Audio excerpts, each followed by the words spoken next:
A Nuvem, volume 2 da série Side, Neil Schusterman.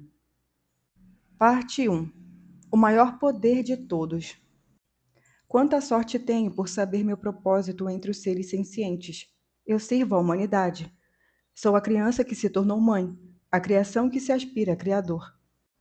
Eles me chamam de nimbocúmulo, um nome apropriado em certo sentido, pois sou a nuvem que evoluiu para algo muito mais denso e complexo.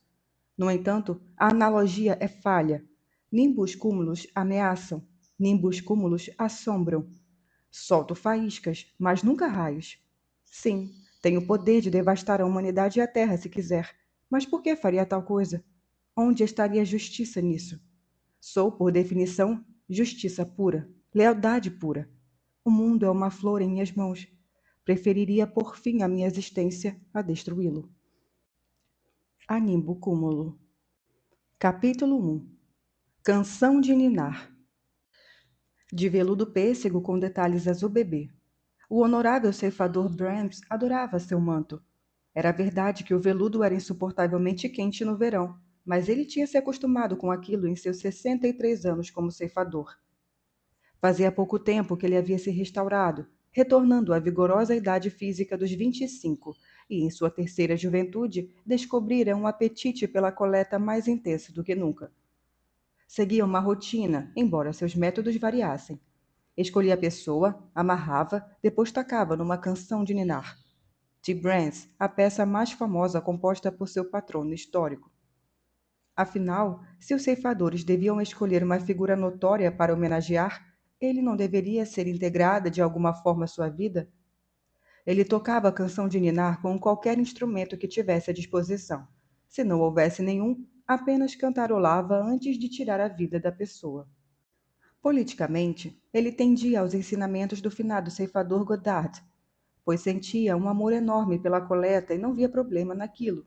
Num mundo perfeito, não devemos todos ter o direito de amar o que fazemos? Godard havia escrito. Tal modo de pensar ganhava cada vez mais força nas ceifas regionais. Era noite. O ceifador Brahms havia acabado de fazer uma coleta especialmente prazerosa no centro de Omaha. Ainda estava assobiando a melodia de seu patrono enquanto descia a rua e pensava onde poderia jantar. Mas parou no meio da música, com uma forte sensação de estar sendo observado. Havia, claro, câmeras em todos os postes da cidade. A Nimbocúmulo sempre vigiava. Mas, para um ceifador, seus olhos atentos não eram um problema. Ela não podia nem comentar as idas e vindas dos ceifadores, muito menos intervir em algo que visse. Era a grande voyeur da morte. A sensação, porém, ia além da nimbocúmulo. Os ceifadores tinham sua percepção treinada, não eram sensitivos, mas 5 sentidos altamente desenvolvidos podiam fazer parecer que os ceifadores tinham um sexto sentido. Um cheiro, um som, uma sombra errante pequena demais para ser notada pela consciência podia muito bem eriçar os pelos de um deles. O ceifador Brahms virou, farejou, tentou escutar. Avaliou o ambiente. Estava numa ruela.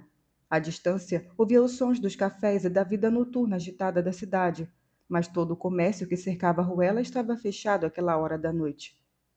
Lojas de roupas e lavanderias. Uma loja de ferramentas e uma creche. Aquele lugar solitário era apenas dele e do intruso escondido. Saia, ele disse. Sei que você está aí.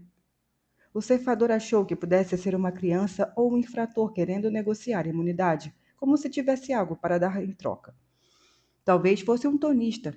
Eles odiavam os ceifadores, e embora Brahms nunca tivesse ouvido falar de um que de fato tivesse empreendido um ataque, podiam ser um incômodo. Não vou machucar você, Brahms disse.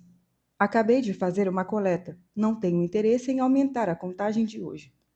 Embora a verdade seja dita, ele pudesse mudar de ideia caso o estranho lhe parecesse agressivo ou bajulador demais.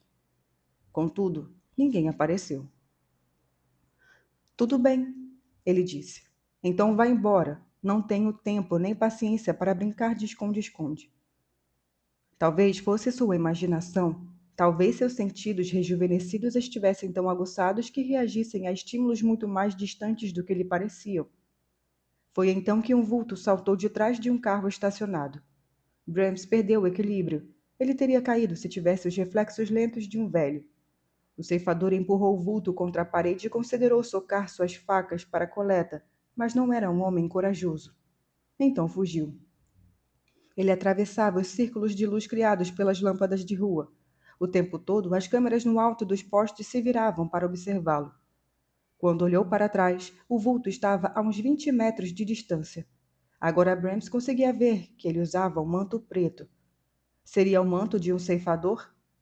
Não, não podia ser. Nenhum ceifador se vestia de preto. Não era permitido. Mas havia boatos. Aquele pensamento o fez apertar o passo. Sentia a adrenalina formigando em seus dedos e acelerando as batidas de seu coração. Um ceifador de preto. Não, devia haver outra explicação.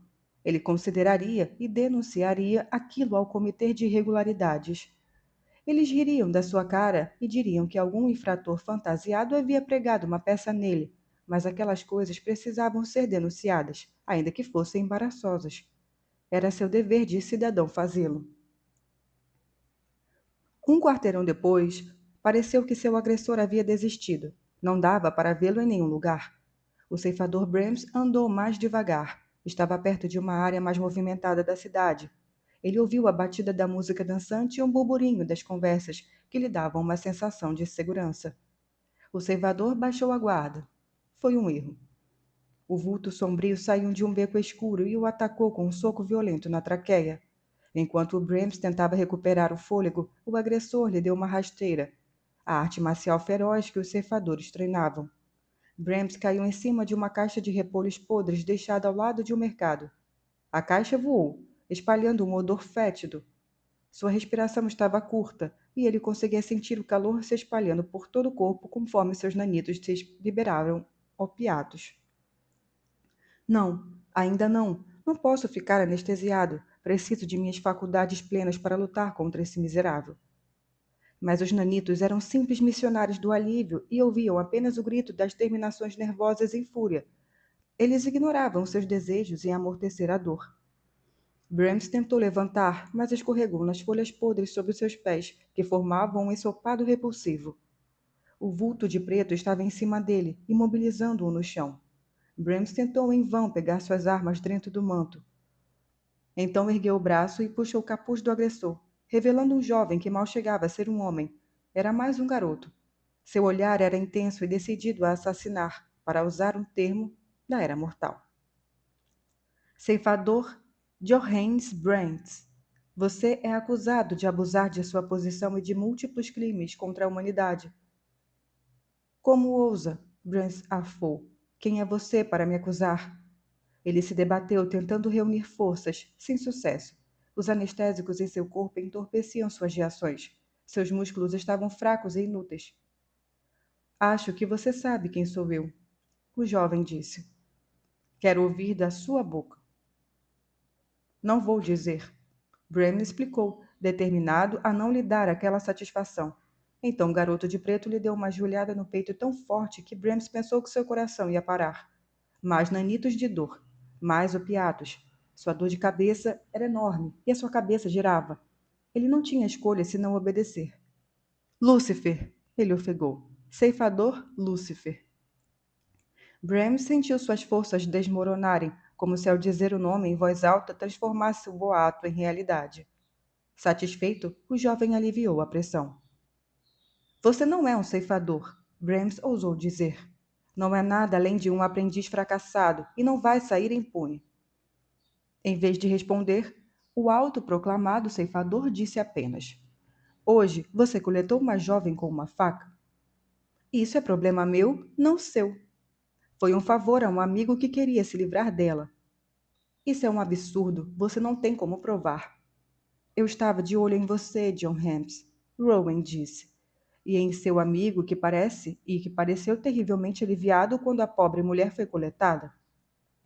De repente, havia uma faca no pescoço de Brahms, a própria faca dele. Aquele garoto diabólico o ameaçava com sua própria arma. Você admite? Rowan perguntou. Tudo o que ele dissera era verdade, mas Brahms preferia ser semi-morto a admitir aquilo a um aprendiz fracassado, mesmo com uma faca em sua garganta. Ande, corte a minha garganta. Brent desafiou. Vai ser mais fácil um crime imperdoável na sua ficha. Quando eu for revivido, vou depor contra você. E não se engane, vai ser levado à justiça. Por quem? Pela Nimbo Cúmulo? Matei ceifadores de uma costa a outra ao longo do último ano, e ela não mandou nenhum agente da paz para me deter. Por que será? Brahms ficou sem palavras. Tinha presumido que se o enrolasse por tempo suficiente, a Nimbo Cúmula enviaria todo o esquadrão para prender o pretenso ceifador. Era o que ela fazia quando cidadãos comuns ameaçavam violência. Brahms estava surpreso pela situação ter chegado a tal ponto. Aquele tipo de má conduta devia ser coisa do passado. Por que estava sendo permitida? Se eu tirar a sua vida agora, o falso ceifador disse, você não será trazido de volta. Queimo todos os que removo no serviço. E é impossível reviver cinzas. Não acredito em você. Não se atreveria. Mas Brahms acreditava. Desde janeiro, uma dezena de ceifadores por toda parte tinha sido consumida pelas chamas em circunstâncias suspeitas. As mortes tinham sido consideradas acidentais, mas achava claro que não eram. Como haviam sido queimados, a morte foi permanente para eles. Brahms havia comprovado que os rumores sobre o ceifador Lúcifer, as ações revoltantes de Rowan Demisch, o aprendiz caído, eram todos verdade. Ele fechou os olhos e deu seu último suspiro, tentando não engasgar com o cheiro rançoso do repolho podre. Você não vai morrer hoje, ceifador Brahms. Rowan disse então. Nem mesmo temporariamente. Ele afastou a lâmina do pescoço do outro. Vou lhe dar uma chance. Se agir com uma nobreza condizente com o ceifador e coletar com honra, não vai me ver de novo. Mas se continuar a servir a seus próprios interesses corruptos, será reduzido a pó. Então ele se foi como se tivesse desaparecido no ar. Em seu lugar, surgiu um jovem casal olhando horrorizado para Brahms. É um ceifador? Rápido, me ajude a levantar.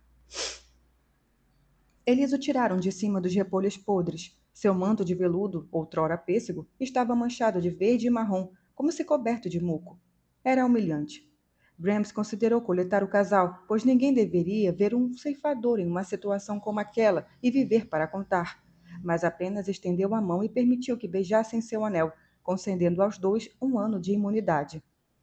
Brahms disse que era uma recompensa pela gentileza, mas só queria que fosse embora sem fazer quaisquer perguntas. Quando ficou sozinho, ele se limpou e decidiu não comentar o episódio com um comitê de irregularidades, porque a denúncia ia expô-lo ao ridículo e ao desprezo. Já tinha sido humilhado demais. O ceifador Lúcifer em pessoa. Poucas coisas eram mais deploráveis do que um aprendiz de ceifador fracassado, e nunca houvera um tão inóbil quanto Rowan Demisch.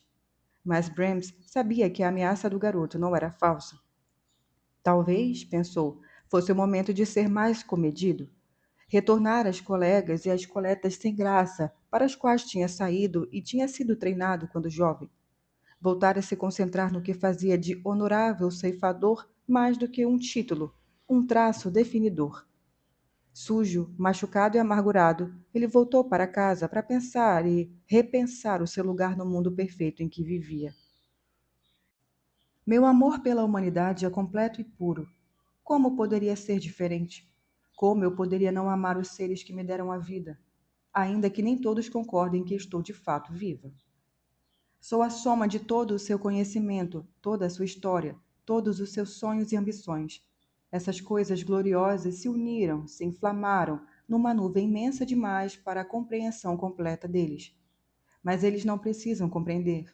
Posso ponderar sobre minha própria vastidão, minúscula, maiúscula, se comparada ao universo. Eu os conheço intimamente, mas eles nunca vão me conhecer de verdade. É um pouco trágico. O drama de todo filho ter uma profundidade que seus pais nem podem imaginar. Mas como desejo ser compreendida. Animbo Cúmulo. Capítulo 2. O aprendiz caído.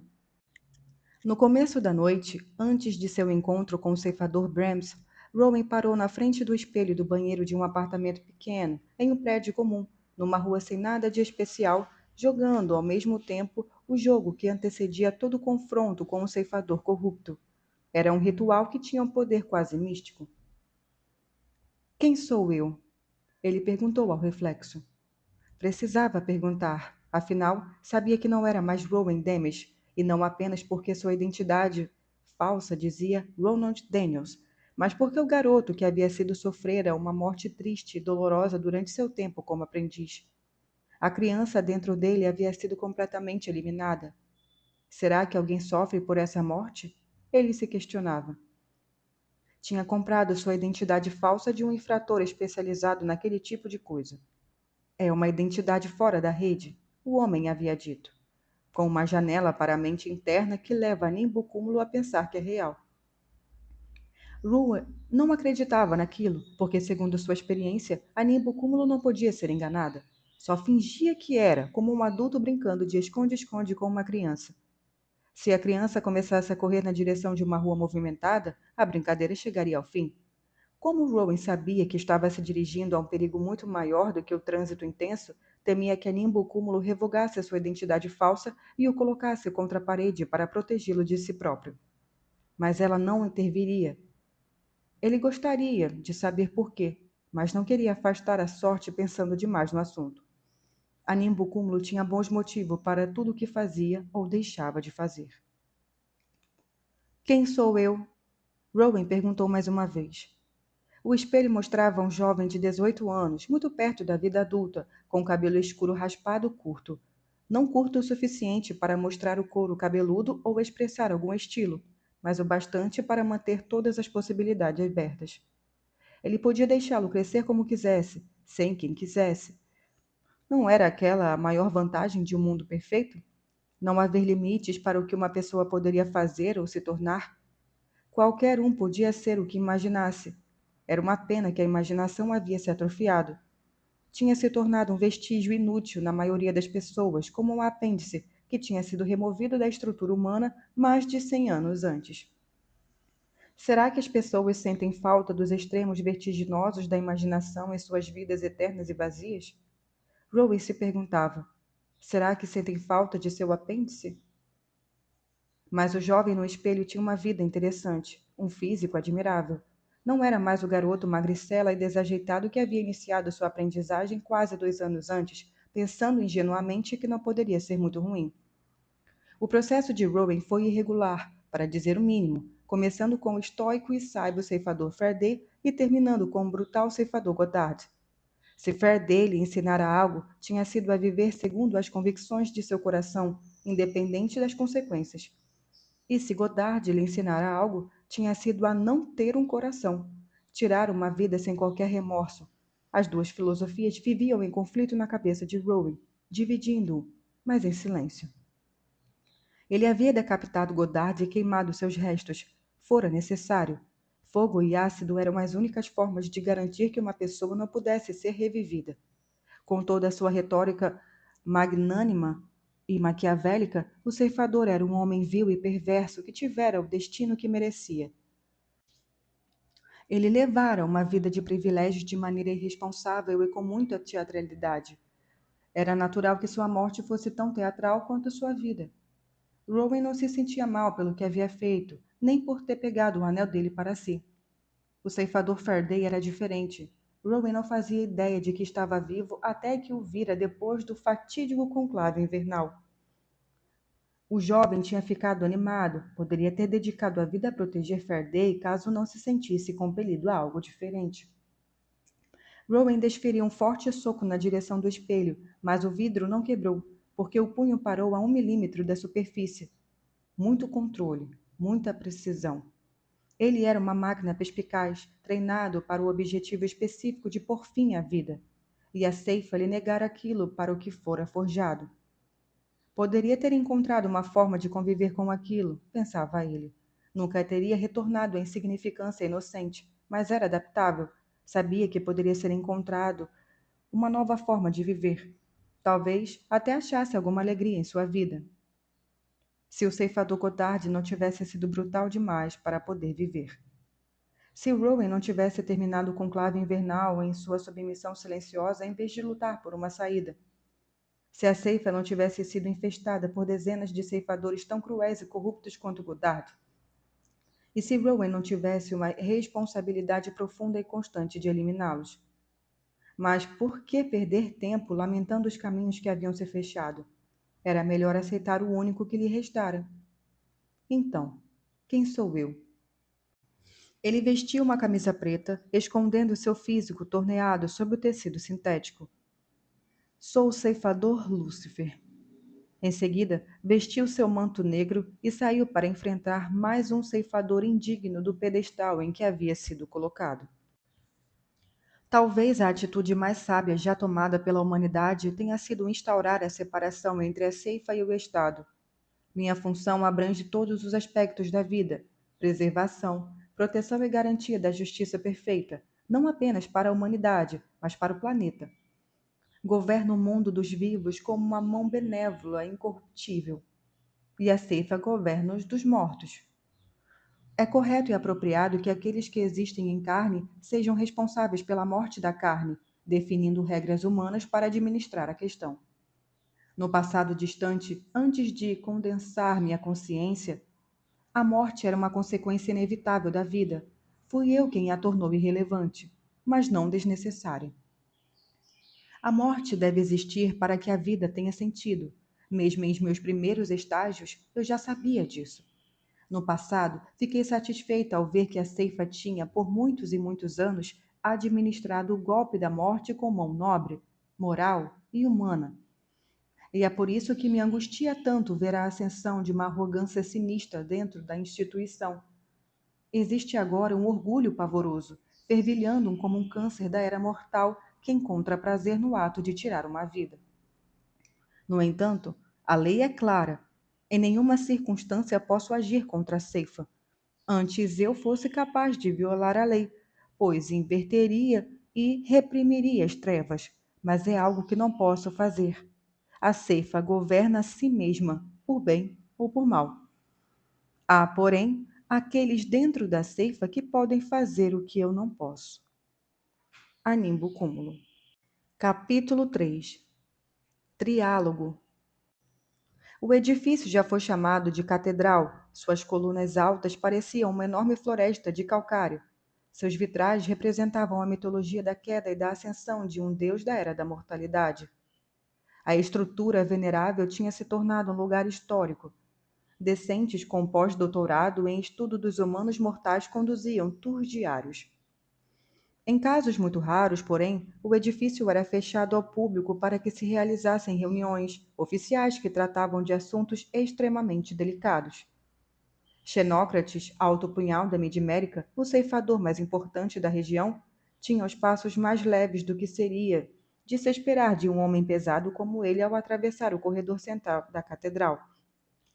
Os adornos de ouro do altar principal perdiam brilho em comparação com o manto dourado do ceifador, decorado com brocados cintilantes. Uma funcionária havia comentado certa vez que ele parecia um enfeite caído de uma árvore de Natal gigante. Depois disso, ela se vira completamente incapaz de arranjar emprego. Xenócrates gostava de seu manto, exceto nas ocasiões em que o peso dele se tornava um problema, como na vez em que quase se afogou na piscina do ceifador Godard. Mas aquela era uma vergonha a ser esquecida. Godard.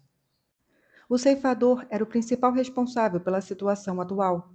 Mesmo morto, era a origem do caos.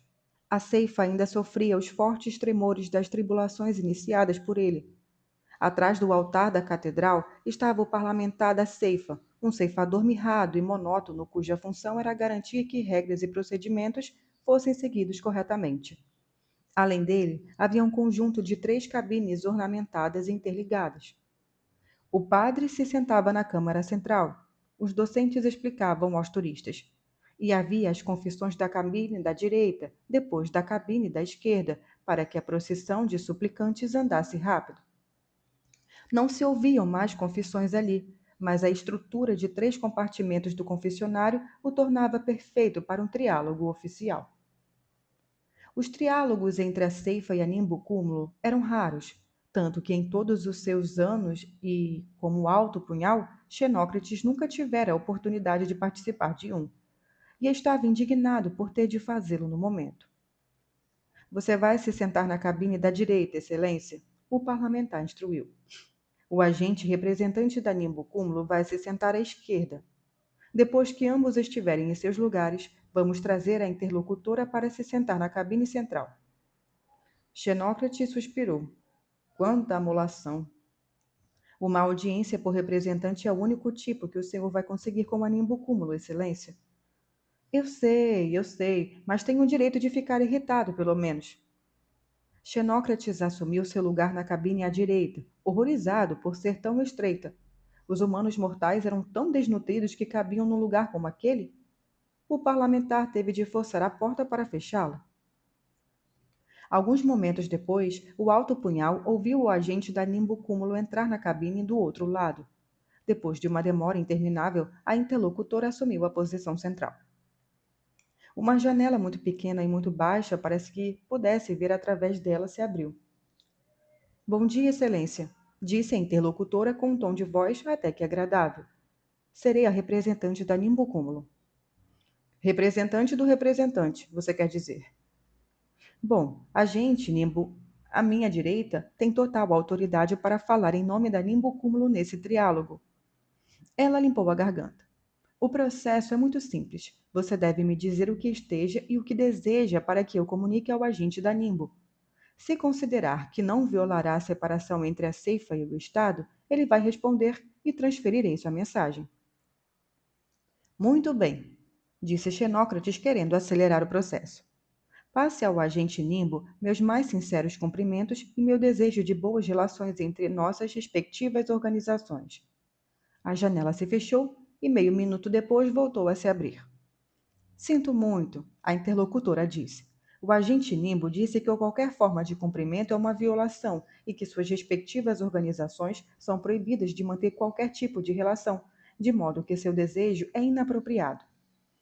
Xenócrates xingou alto bastante para que a interlocutora ouvisse.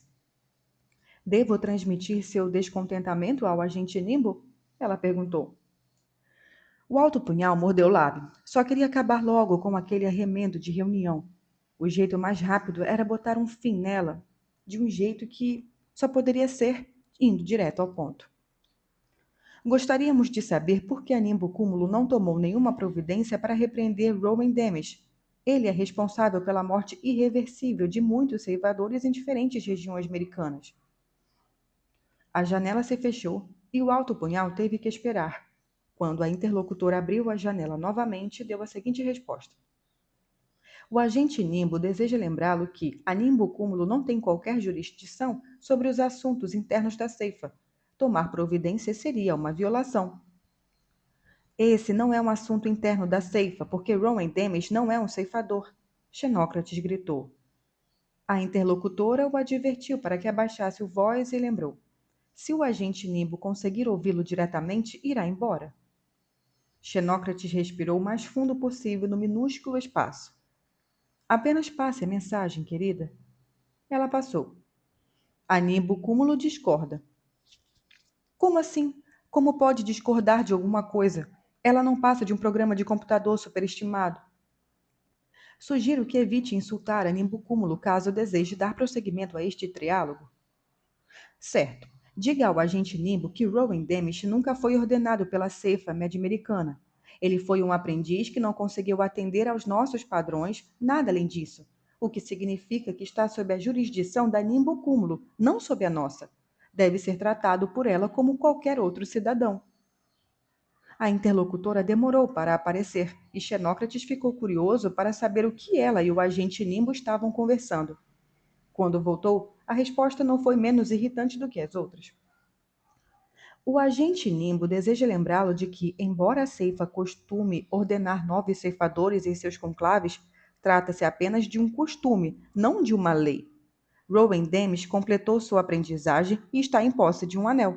A Nimbo Cúmulo vê isso como motivo suficiente para considerá-lo um ceifador e, portanto, deixa sua captura e subsequente punição inteiramente nas mãos da ceifa.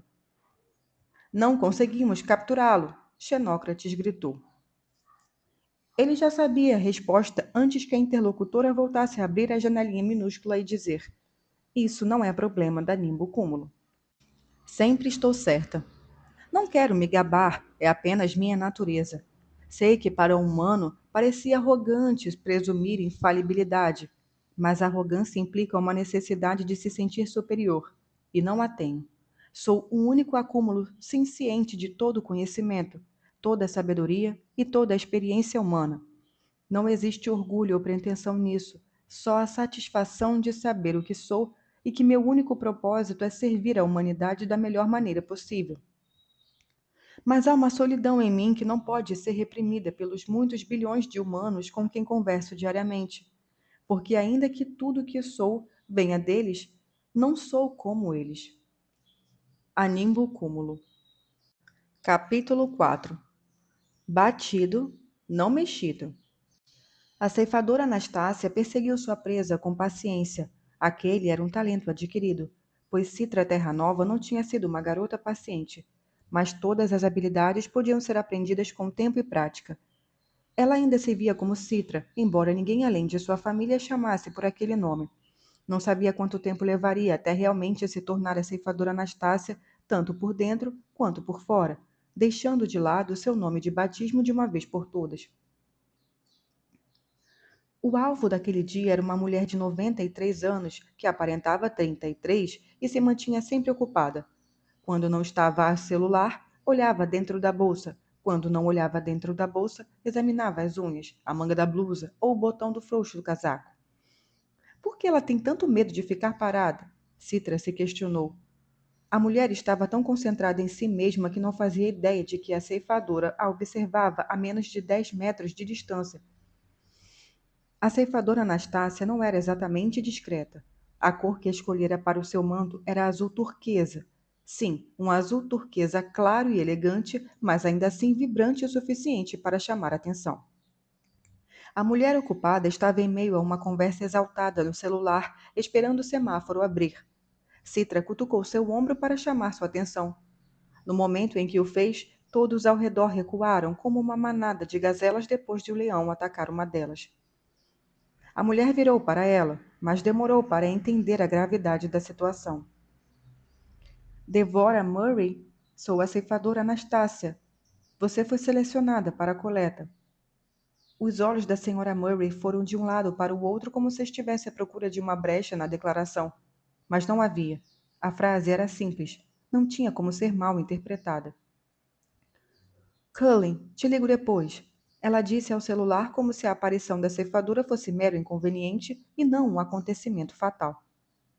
O semáforo abriu, mas ela não atravessou e finalmente caiu em si.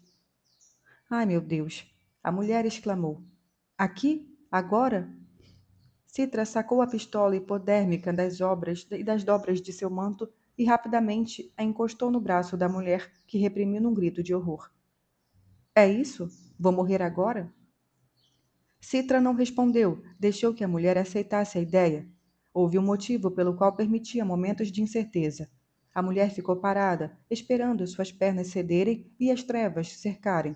Parecia uma criança pequena, desamparada e perdida. De repente, seu celular, sua bolsa, suas unhas, sua manga e seu botão não importavam mais. Estava vendo toda a sua vida em perspectiva. Era aquilo que Citra queria nas pessoas que coletava, o momento abrupto de reflexão, para o bem delas mesmas. Você foi selecionada para a coleta. Citra repetiu com calma e compaixão, sem julgamento ou maldade. Vou lhe dar 1 mês para deixar sua vida em ordem e se despedir. 1 mês para encontrar paz. Então, vamos nos encontrar novamente e você vai me dizer como quer morrer. Citra observou enquanto a mulher tentava entender aquilo. 1 mês? Escolher? Você está mentindo? É algum tipo de teste? Citra suspirou. As pessoas estavam tão acostumadas com ceifadores que surgiam do nada como anjos da morte e tiravam vidas na hora em que não pareciam preparadas para uma abordagem diferente. Mas cada ceifador tinha a liberdade de fazer seu trabalho à sua própria maneira. E aquele era o jeito que a ceifadora Anastácia escolhera. Não é um teste nem um truque. 1 mês. Citra repetiu. O rastreador que acabei de injetar em você contém um pouco de veneno letal que só será ativado se você tentar fugir da Midmérica para escapar da coleta, ou se não entrar em contato comigo nos próximos 30 dias para informar onde e como prefere ser coletada. Ela entregou um cartão de visita para a mulher. Tinta azul turquesa contra um fundo branco. Dizia apenas: ceifadora Anastácia, e tinha um número de telefone exclusivo para os coletados. Se perder este cartão, não se preocupe, basta ligar para o número da ceifa médio-americana, escolher a opção 3 e seguir os passos para me deixar uma mensagem. Mas, por favor, não tente conseguir imunidade com outro ceifador. Ele vai saber que você foi marcada e vai coletá-la imediatamente. Os olhos da mulher se encheram de lágrimas. Citra pôde ver a raiva surgindo. Não era totalmente inesperada. Quantos anos você tem? A mulher questionou com um tom acusador e um pouco insolente. Como pode ser uma ceifadora? Não parece ter mais de 18. Acabei de completar, Citra disse, mas sou ceifadora há quase um ano. Você não precisa gostar de ser coletada por uma ceifadora tão jovem, mas ainda assim é obrigada a obedecer. Então veio a barganha. Por favor, ela implorou. Não pode me dar mais 6 meses. Minha filha vai se casar em maio. Tenho certeza de que se ela pode antecipar o casamento. Citra não queria soar uma desalmada. Sentia muito pela mulher, mas tinha a obrigação ética de se manter firme. Na era da mortalidade, não se podia negociar com a morte. O mesmo tinha de valer para todos os ceifadores. Entendeu tudo o que falei? Citra perguntou. A mulher assentiu, ainda secando as lágrimas. Espero que na longa vida que tem pela frente, causem tanto sofrimento a você quanto provoca nos outros. Citra se impertigou e assumiu uma postura digna da ceifadora Anastácia. Não precisa se preocupar com isso, ela disse antes de dar as costas para a mulher, deixando-a sozinha para encontrar seu caminho na encruzilhada da vida. No conclave invernal da primavera anterior, sua primeira contagem como ceifadora plenamente ordenada, Citra tinha sido repreendida por sua cota substancialmente baixa. Então, quando descobriram que ela dava um aviso prévio de um mês às pessoas, os ceifadores médio-americanos ficaram indignados. A ceifadora Kirby, que tinha sido sua mentora, a havia alertado a respeito. Ela disse: Eles veem qualquer coisa que não seja uma ação decisiva como fraqueza. Vão gritar que é uma falha no caráter e sugerir que foi um erro ordená-la. Não que possam fazer algo a respeito. Você não tem como perder um anel. Pode, no máximo, se deixar intimidar. Citra ficara surpresa ao descobrir que a indignação vinha não apenas do autodenominado ceifador da nova ordem, mas também da velha guarda. Ninguém gostava da ideia de dar às pessoas o mínimo controle sobre a própria coleta. É imoral, os ceifadores tinham reclamado. É desumano. Até o ceifador Mandela, presidente do Comitê de Concessão de Joias, que tanto havia defendido Citra, a repreendera. Saber que seus dias estão contados é cruel, ele dissera. Que agonia viver os últimos momentos dessa forma. Mas a ceifadora Anastácia não se deixara intimidar, ou pelo menos não deixara que notasse. Ela defendera sua posição. Nos meus estudos da era da mortalidade, descobri que a morte não era instantânea. Algumas doenças davam um aviso às pessoas que tinham tempo para preparar a si próprias e seus entes queridos para o inevitável. Aquilo provocara todo um coro de resmungos das centenas de ceifadores reunidos, a maioria de desprezo e descontentamento. Mas algumas vozes de concordância também tinham sido ouvidas. Permitir que os condenados escolham um método é completamente bárbaro, o ceifador Term disse. Mais bárbaro do que a coleta elétrica? Ou a decapitação? Ou uma faca no peito? Se as pessoas têm o direito de escolher, não acho que vão preferir um método menos agressivo? Quem somos nós para considerar sua escolha bárbara? Daquela vez, houvera menos resmungos. Não porque os ceifadores concordassem, mas porque perdiam interesse no assunto. Uma jovem ceifadora arrogante, ainda que tivesse chegado à sua posição em meio a tanta polêmica, não merecia tanta atenção. Não viola nenhuma lei e é como o tecido coletar. Citra afirmara. O alto punhal Xenócrates, que não parecia se importar, cedera a palavra ao parlamentar, que não tinha encontrado nenhum argumento de objeção legal. Em seu primeiro obstáculo no conclave, a ceifadora Anastácia tinha se saído bem. A ceifadora Curry tinha ficado devidamente impressionada. Tinha certeza de que colocariam você em algum tipo de condicional, escolhendo as coletas em seu lugar e a obrigando a realizá-las em um cronograma rígido. Poderiam ter feito isso e não o fizeram, o que diz muito sobre você e do que você imagina. O quê? Que sou um pé no saco coletivo da ceifa? Disso eles já sabiam. Não, discordara a ceifadora Curry com um sorriso. Mostra que levam você a sério. O que era mais do que Citra poderia dizer sobre si mesma? Na maior parte do tempo, ela sentia que estava fingindo. Ela tinha encontrado muito sucesso coletando daquela maneira. Foram poucos os que voltaram depois de seu aviso prévio. 2 tinham morrido tentando atravessar a fronteira do Texas, outro a fronteira oeste-americana. Ninguém encostara no corpo até a ceifadora Anastácia aparecer para declarar sua coleta. Outros 3 foram encontrados em suas camas quando o tempo da partícula de rastreamento se esgotara. Prefeririam o silêncio de veneno a ser enfrentado à ceifadora novamente. Em todos os casos, o método havia sido a escolha deles. Para Citra, aquilo era crucial, pois o que ele mais odiava na conduta da ceifa era a indignidade de escolher a forma da morte para outras pessoas. Seu método dobrava sua carga de trabalho, claro, mas precisava encontrar cada coletado 2 vezes. Aquilo era extremamente exaustivo, mas pelo menos permitia que dormisse melhor à noite. No crepúsculo do mesmo dia de novembro em que dera a Devorah Murray sua notícia terminal, Citra entrou num cassino de luxo em Cleveland. Todos os olhos se voltaram para ela assim que pisou no lugar. Citra tinha se acostumado àquilo. Um ceifador era o centro das atenções em qualquer lugar, querendo ou não. Alguns ceifadores adoravam, outros preferiam realizar seu trabalho em lugares vazios, onde não houvesse ninguém além da pessoa a ser coletada. Citra não estava ali por vontade própria, mas tinha de respeitar o desejo do homem que havia escolhido aquele lugar. Ela o encontrou onde ele dissera que estaria, no extremo canto do cassino, numa área especial 3 degraus acima do resto, reservada para os grandes apostadores. Ele vestia um smoking elegante e era o único jogador nas mesas de altas apostas. Parecia o dono do lugar, mas não era. O Sr. Ethan Jay tampouco era um grande apostador. Era um violoncelista de filarmônica de Cleveland. Era extremamente competente, o melhor elogio que se podia fazer a um músico daqueles tempos. Sua paixão pela música vinha do passado mortal, mas o verdadeiro estilo artístico tinha sido extinto assim como os dodôs. Claro, os dodôs estavam de volta. A Nimbocúmulo tinha resolvido aquilo. Uma colônia próspera se mantinha tranquilamente nas Ilhas Maurício. Olá, senhor Ethan. A ceifadora Anastácia cumprimentou. Ela tinha de pensar em si mesma como ceifadora Anastácia durante as coletas, a representação, o papel. Boa tarde, excelência, disse ele. Eu diria que é um prazer ver você, mas considerando as circunstâncias. Ele deixou a frase morrer no ar. A ceifadora se sentou ao lado dele e esperou, deixando que o homem conduzisse. Quer tentar a sorte no bacará? Ele perguntou.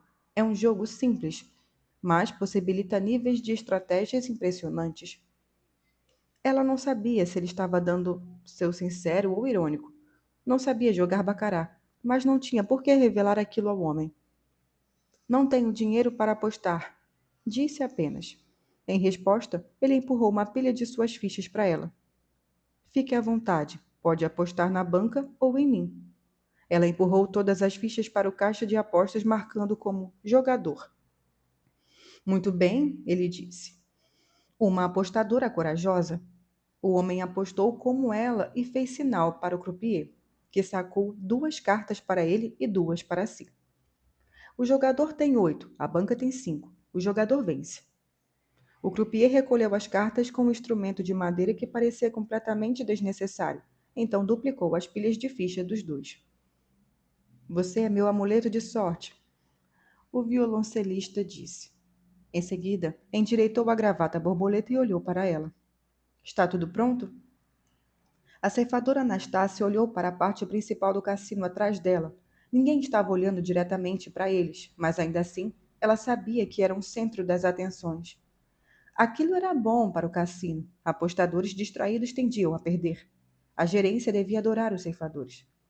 O garçom deve vir a qualquer momento, ela disse. Já está tudo pronto.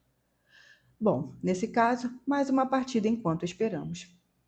Mais uma vez, a ceifadora empurrou suas fichas para apostar no jogador e o homem a imitou. Mais uma vez, as cartas foram a favor deles. Anastácia se virou para o croupier que estava com medo de encará-la nos olhos, como se caso o fizesse, também pudesse ser coletado. O garçom chegou com uma taça gelada numa bandeja e uma coqueteleira prateada coberta de gotas de condensação. Ora, ora, o violoncelista disse. Nunca tinha passado pela minha cabeça como essas coqueteleiras parecem pequenas bombas. A ceifadora Anastácia não teve o que responder. Não sei se você sabe, mas havia um personagem da Era Mortal. O homem prosseguiu. Um tipo de playboy. Eu sempre o admirei pela forma como sempre escapava, dava para jurar que era imortal. Parecia com a gente nesse aspecto. Nem mesmo os piores vilões eram capazes de se livrar dele. A ceifadora Anastácia sorriu. Tinha entendido por que o violoncelista havia escolhido ser coletado daquela forma. Ele preferia ser um martírio batido, não mexido. Ela disse. O violoncelista retribuiu seu sorriso. Vamos então? Ela pegou a coqueteleira prateada e a chacoalhou bem, até o gelo lá dentro fazer seus dedos queimarem. Em seguida, abriu a tampa e serviu a mistura de gin, vermute e algo a mais na taça gelada. Ele olhou para o drink. A ceifadora pensou que seria altivo e pediria uma rodela de limão ou uma azeitona, mas ele ficou apenas observando, assim como o croupier, e assim como o gerente atrás dele. Minha família está num quarto de hotel lá em cima, esperando você, ele disse. Ela assentiu. Suíte 1242. Era parte do trabalho dela saber aquelas coisas. Por favor, ofereça primeiro o anel ao meu filho Jory. A notícia foi muito pesada para ele. Ele vai insistir para que os outros recebam imunidade antes, mas saber que foi escolhido vai significar muito para ele, mesmo se deixar que os outros passem na frente. Ele ponderou a taça por alguns momentos e depois disse: Desculpa, eu trapacei um pouco, mas aposto que você sabe. Mais uma vez, ela fazia a aposta certeira. Sua filha Carmen não mora com você, a ceifadora Anastácia disse, o que significa que não tem direito à imunidade, embora esteja na suíte do hotel junto com os outros. O violoncelista tinha certo e tinha 143 anos e havia formado diversas famílias. Às vezes, as pessoas tentavam conseguir imunidade para uma multidão de filhos e ela tinha que recusá-lo. Mas uma única pessoa a mais, aquilo a ceifadora podia permitir. Vou conceder imunidade a ela, desde que prometa não se gabar por isso. Ele soltou um suspiro imensamente aliviado. Estava claro que a mentira tinha sido um peso para ele, mas não era uma mentira de fato se a ceifadora Anastácia sabia dela, e muito menos se tinha confessado em seus últimos momentos. Ele podia partir daquele mundo com a consciência tranquila. Finalmente, o Sr. Ethan ergueu a taça com um ar jovial, observando a forma como o líquido refletia e refratava a luz. A ceifadora Anastácia não pôde deixar de imaginar uma contagem regressiva de 007 a 000. Quero agradecer, Excelência, por me permitir essas últimas semanas para me preparar. Foram muito importantes para mim. Era aquilo que a ceifa não conseguia entender. Estavam todos tão focados no ato de matar que não conseguiam compreender o que estava em jogo no ato de morrer. O homem levou a taça aos lábios e deu um golinho. Então lambeu os lábios, analisando o sabor. Sutil, ele disse. Saúde. Em seguida, virou a taça em um gole só e a bateu na mesa, empurrando-a na direção do croupier, que recuou de leve. Vou dobrar, ele disse. Senhor, isso é bacará. E croupier respondeu com uma voz um pouco trêmula. Só dá para dobrar as apostas no 21. Droga. Em seguida, ele se afundou na cadeira e morreu. Cita se aproximou dele e sabia que não o encontraria a pulso, mas precisava seguir o procedimento. Ela instruiu o croupier a mandar que colocassem a taça, a coqueteleira e a bandeja em um saco e o destruíssem. O veneno é muito potente. Se alguém morrer durante o manuseio, a ceifa vai pagar pela revivificação e compensar o transtorno. Em seguida, ela empurrou sua pilha de fichas para o cadáver. Quero a sua garantia pessoal de que todos esses ganhos vão para a família Hogan. Sim, Excelência. O croupier olhou para o anel dela como se pudesse oferecer imunidade a ele. A ceifadora tirou a mão da mesa. Posso contar com você para cuidar de tudo? Sim, Excelência. Satisfeita, ela saiu para conceder 1 ano de imunidade à família enlutada da vítima, ignorando a contestação de olhares enquanto caminhava em busca do elevador. Sempre tive uma preocupação especial por aqueles em volta e com alta probabilidade de mudar o mundo. Não posso prever de que forma viria essa mudança, só que tem chances de efetuá-la. Desde o momento em que Citra Terra Nova foi selecionado como aprendiz do honorável ceifador Faraday, sua probabilidade de mudar o mundo foi multiplicada por 100. O que ela vai fazer é incerto e o resultado ainda mais. Porém, o que quer que seja, será feito.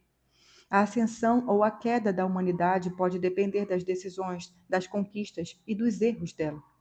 Eu gostaria de guiá-la, mas, como é uma ceifadora, não posso interferir.